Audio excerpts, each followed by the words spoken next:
Estudo sobre o Evangelho de Lucas, parte 142, dia 24 de dezembro de 2023. Jesus aparece aos discípulos. Lucas, capítulo 24, do versículo 36 ao versículo 43. E falando eles destas coisas, o mesmo Jesus se apresentou no meio deles e disse-lhes: paz seja convosco. E eles, espantados e atemorizados, pensavam que viam algum espírito. E ele lhes disse: por que estáis perturbados? E por que sobem tais pensamentos aos vossos corações? Vede as minhas mãos e os meus pés, que sou eu mesmo. Apalpai-me e vede, pois um espírito não tem carne nem ossos, como vedes que eu tenho. E dizendo isto, mostrou-lhes as mãos e os pés. E, não o crendo eles ainda por causa da alegria, e estando maravilhados, disse-lhes: tendes aqui alguma coisa que comer? Então eles apresentaram-lhe a parte de um peixe assado e um favo de mel, o que ele tomou e comeu diante deles. Lucas 24, 36, 43. Devemos observar nesta passagem as palavras singularmente graciosas com as quais nosso Senhor se apresentou aos seus discípulos após sua ressurreição. Lemos que, de repente, ele se pôs no meio deles e disse: a paz esteja com vocês. Esse foi um ditado maravilhoso quando consideramos os homens a quem foi dirigido. Foi dirigido a 11 discípulos que 3 dias antes haviam abandonado vergonhosamente seu mestre e fugido. Eles haviam quebrado suas promessas. Eles haviam esquecido suas profissões de prontidão para morrer por Jesus. Eles foram dispersos, cada um por si. Deixaram seu mestre para morrer sozinho. Um deles até o negou 3 vezes. Todos eles se mostraram apóstatas e covardes. E, no entanto, eis o retorno que seu mestre faz aos seus discípulos. Nenhuma palavra de repreensão é dita, nem um único ditado cortante sai de seus lábios. Calma e silenciosamente ele aparece no meio deles e começa falando de paz. Que a paz esteja com você. Vemos neste tocante dizer: mais uma prova de que o amor de Cristo supera todo conhecimento e sua glória passa por cima de uma transgressão. Ele se deleita na misericórdia. Ele está muito mais disposto a perdoar do que os homens devem ser perdoados. Há em seu coração onipotente uma disposição infinita de pôr de lado as transgressões do homem e da mulher. Embora nossos pecados tenham sido escarlates, ele está sempre pronto para torná-los brancos como a neve, para apagá-los, para lançá-los atrás de suas costas, para enterrá-los nas profundezas do mar e não mais se lembrar deles. Todas essas frases bíblicas têm intenção de transmitir a mesma grande verdade. O homem natural está continuamente tropeçando neles e se recusando a entendê-los. Com isso, não precisamos nos perguntar: perdão gratuito, completo e imerecido ao máximo, não é a maneira do homem e da mulher, mas é a maneira de Cristo. Onde está o pecador perdido, por maiores que sejam seus pecados? Quem precisa ter medo de começar a se aplicar a um Salvador como este? Na mão de Jesus, a misericórdia é suficiente e de sobra. Onde está o apóstata, por mais longe que tenha caído? Quem precisa ter medo de voltar? A fúria não está em Cristo. Ele está disposto a ressuscitar e restaurar o pior dos pecadores.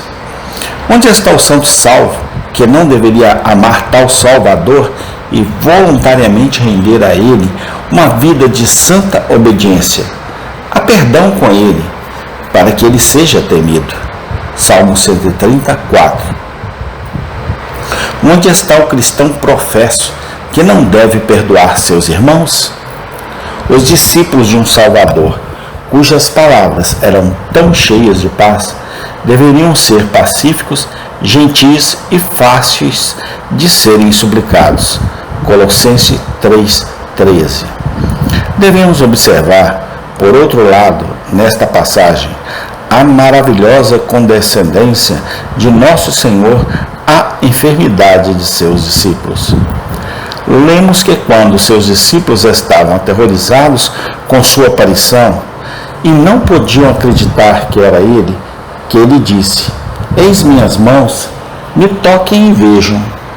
Nosso Senhor poderia ter ordenado a seus discípulos que acreditassem que ele havia ressuscitado. Ele poderia ter dito com justiça: "Onde está a sua fé? Por que você não acredita na minha ressurreição, quando você me vê com seus próprios olhos?" Mas ele não o faz. Ele se inclina ainda mais baixo do que isso. Ele apela para os sentidos corporais dos 11. Ele os ordena a tocá-los com suas próprias mãos e se certificarem de que ele era um ser material e não algum tipo de espírito. Um princípio poderoso está contido nestas circunstâncias que faremos bem em guardar em nossos corações. Nosso Senhor nos permite usar nossos sentidos para testar um fato ou uma afirmação na religião. Coisas acima da nossa razão devemos esperar encontrar no cristianismo, mas coisas contrárias à razão é contraditória aos nossos próprios sentidos. Nosso Senhor quer que saibamos, não devemos acreditar. Uma doutrina assim chamada, que contradiz nossos sentidos, não é uma doutrina que veio daquele que ordenou aos apóstolos que tocassem suas mãos e seus pés. Lembremos-nos deste princípio ao lidar com a doutrina romana de uma mudança no pão e no vinho na ceia do Senhor. Não há essa mudança em tudo. Nossos próprios olhos e nossas próprias línguas nos dizem que o pão é pão e o vinho é vinho, depois da consagração, assim como antes. Nosso Senhor nunca exige que acreditemos naquilo que é contrário aos nossos sentidos. A doutrina da transubstanciação é, portanto, falsa e antibíblica. Lembremos-nos deste princípio ao lidar com a doutrina romana da regeneração batismal. Não há conexão inseparável entre o batismo e o novo nascimento no coração do homem e da mulher. Nossos próprios olhos e sentidos nos dizem que milhares de pessoas batizadas não têm o Espírito de Deus. São totalmente sem graças e são servos do diabo e do mundo. Nosso Senhor nunca exige que acreditemos naquilo que é contrário aos nossos sentidos. A doutrina de que a regeneração invariavelmente acompanha o batismo é, portanto, indigna de crédito. É mero antinomianismo dizer que a graça, onde nenhuma graça pode ser vista. Uma poderosa lição prática está envolvida no trato de Nosso Senhor com os discípulos que faremos bem em lembrar. Essa lição é o dever de lidar gentilmente com discípulos fracos e ensiná-los como eles são capazes de suportar. Como Nosso Senhor, devemos ser tolerantes e pacientes. Como Nosso Senhor, devemos condescender com a fraqueza da fé de alguns homens e mulheres e tratá-los com ternura como criancinhas, a fim de trazê-los ao caminho certo. Não devemos rejeitar os homens e as mulheres simplesmente porque eles não veem tudo de uma vez. Não devemos desprezar os meios mais humildes e infantis se pudermos apenas persuadir os homens e as mulheres a acreditar. Tal negociação pode exigir muita paciência, mas aquele que não pode condescender e lidar assim com os jovens, os ignorantes e os incultos, não tem a mente de Cristo. Bem seria para todos os crentes se eles se lembrassem das palavras de Paulo com mais frequência. Para os fracos, tornei-me fraco para ganhar os fracos. 1 Coríntios 9:22. Amém. Tem continuação. Senhor Jesus Cristo, eu lhe rogo e lhe peço, Pai, que este Natal, que é simbolicamente o teu nascimento, que toda a terra está comemorando, Senhor, que o Senhor tem misericórdia dessas vidas que não te conhecem, ó Pai, que fazem apenas do Natal um comércio e nem ao menos lembra de ti, meu Senhor. Mas nós que te amamos e te tememos, ó Pai, lembramos sempre de ti.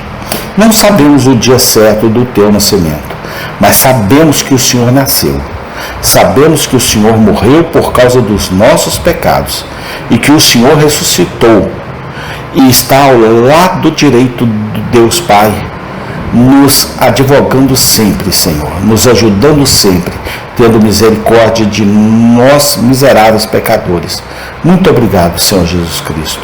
Louvado seja o teu santo nome, hoje e sempre eternamente. Feliz Natal a todos os ouvintes e leitores do nosso estudo. Amém.